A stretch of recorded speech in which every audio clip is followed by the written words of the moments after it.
Everyone, I'm here with the YouTube Pagan Challenge. This year is an alphabetical challenge, so you can pick anything in January with the letters A and B. So I'm going to talk about angels. Now, I know angels are not something that maybe not all witches don't work with them, but I do. I don't think of angels as being technically just Christian or you know, for Christian or Judeo-Christian practices. I think that they are available to work with anyone, that it's not, you know, they're generally seen as like positive spirits and messengers, and not necessarily totally, what's the word, denominational. I think that, I've done like a video of like my DV decks, but these are decks and books that are not DV. I think that her research on angels is quite limited, and that she doesn't use a lot of sources, which I think she could. So anyway, I'm going to show you some of my favorite books and decks that have to do with angels. So first of all, I've talked about him before, Kyle Gray. You gotta love Kyle Gray. Angel Prayers is the first deck I got from him. I believe this is his first deck. And I really like it. It's got a modern, very masculine feel to it. It's got the gilded edges, which I love, silver gilt. So you've got Metatron here. I do like too, there is a lot of diversity in this deck as well. So not all of these angels have names. And some of them are more Ascended Master type. But it does have a pretty more modern masculine kind of angel energy to it. The second deck I have of his is the Keepers of the Light, which has a mix of kind of angels, ascended masters, also some gods and goddesses, but you can consider it, you know, kind of an angel deck as well, obviously by the cover there. Again, it's got a really great artwork. This deck, the art I love even more than the other one. Let's see if we can find some angels. Oh, we got Jesus in here. There we go. I love that kind of mix between older, and got Mary. Let's see. Can we find some angels? I know there's angels in here.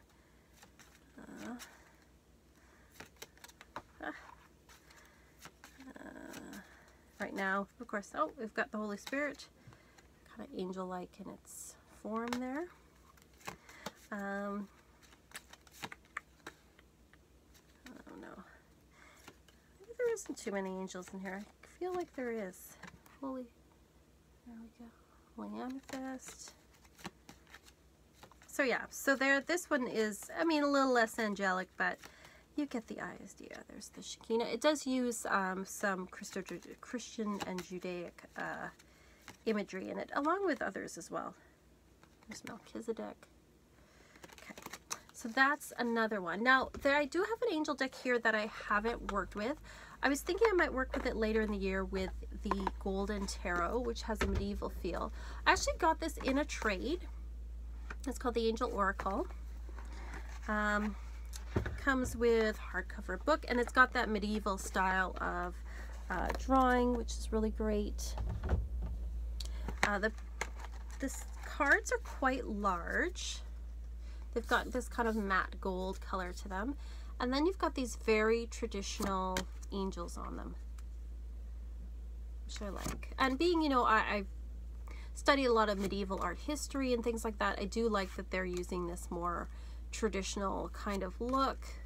I do quite like this style, so I want to work with that one a little bit more, and I think it would go really well with the Golden Tarot, which is a medieval style deck. So I think that this would pair really, really well with that, so I enjoy working with that. Another deck that is an angel deck, but maybe not quite the way that these other ones are angel decks, is, of course, when I'm trying to get it out to show you, that's when it gets stuck.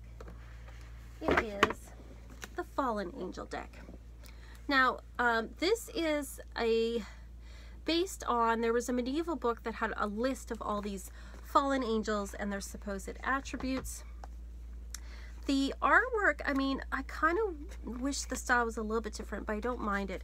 It's computer image, but the way that it's done, I usually don't like computer image type stuff, but this is actually done really well. It's like photographs, and then the way that they're done, they have a very natural, kind of spooky, haunting sort of look to them.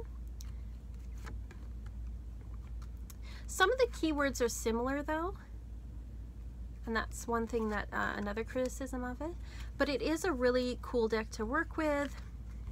It's very different.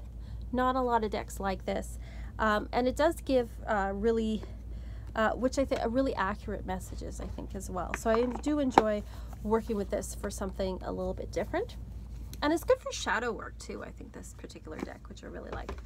As for books, I don't have a ton of books because that's not really my focus. I mean, I do have, like I said, some angel decks and stuff, but I'm not like a Christian witch or anything like that. And again, angels, I think you can work with them no matter what your religion is. I think they're open to working with anyone. They're positive spirits. Like, come on, people. So this one I picked up like ages ago. It's Silver Raven Wolf, actually. It's angels. This is from, what year is this? This is from 2000 and was first printed in 1996. So I don't know if you can even still get this book. But it's about working with angels through magic, so angelic magic. So it has some stuff in here like the, what is that called? Oh, the banishing, what is that ritual called? It is right on my tongue, and yet I do not remember what it is. Anyway, the middle pillar exercise, it's got some banishing exercises, so it does have some sort of variations of high magic in here. Angelic altar. It has stuff for working with like the 4 main archangels, and then some lesser angels that are associated with different astrological signs. And these aren't like the 15 Doreen Virtue angels. That seems like she did a little more research, I mean, as far as Silver Raven Wolf goes. But it's a pretty thorough book. Like, she's got Mars and Jupiter angels, astrological angels. She's got the Hermetic Rose in here. So she went deeper definitely than DV did, that's for sure. So she goes into a little bit of kind of high magic and the Kabbalah. So it's you know, I mean, I don't think it's the most thorough thing, but it is, I think, kind of an interesting one. And there's like a rosary in here, like a angelic pagan rosary, how to make that. So it's kind of like an interesting book. I picked it up like ages and ages ago, probably when I was in university, but I haven't really like worked with it all the way through or anything like that. But I think it's kind of an interesting book anyway. So that's kind of my resources as far as angel stuff goes. Let me know when, you know, if you work with angels at all. If you don't, why not? And what your resources are, what you use. So anyway, let me know what you think. Like and subscribe, and I'll talk to y'all next time.